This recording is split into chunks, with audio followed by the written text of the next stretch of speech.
Nei modelli F24 con i quali veniva pagata l'IVA risultava che una Bentley poteva costare massimo 5.000 euro, 4.000 euro una Ferrari, 2 o 3.000 euro una fuoriserie della BMW, prezzi da sogno esistenti però solo sulla carta, visto che nella realtà le auto venivano vendute per decine di migliaia di euro, ma questo dettaglio veniva nascosto al fisco e rimaneva una questione tra venditore e acquirente.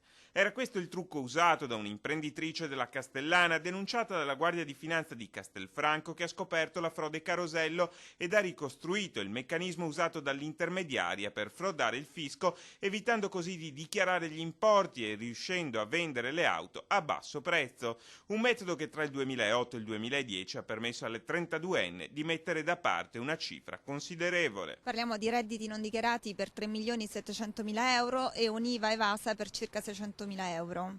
Un metodo che, secondo quanto ricostruito dalla finanza, era stato perfezionato negli anni proprio allo scopo di garantire profitti sempre maggiori, il tutto a carico dei contribuenti e di chi paga le tasse. Per immatricolarla in Italia adempiva all'obbligo IVA attraverso il modello F24, riportando però degli importi del tutto irrisorio e adempiendo a degli obblighi IVA davvero di importi minimali. Ora però il giro potrebbe allargarsi e ben presto la Guardia di Finanza è convinta di scoprire, anche se negli anni ci sono stati funzionari compiacenti in motorizzazione civile. Si parte dal presupposto che qualcuno deve pure aver visto quei modelli F24 e avrebbe dovuto farsi delle domande sul perché di prezzi così bassi. Si sta indagando sugli eventuali compiacenti funzionari della motorizzazione, ma anche su altri soggetti coinvolti, come dei concessionari che comunque traevano vantaggio da questo sistema di frode ed erano al corrente del tutto.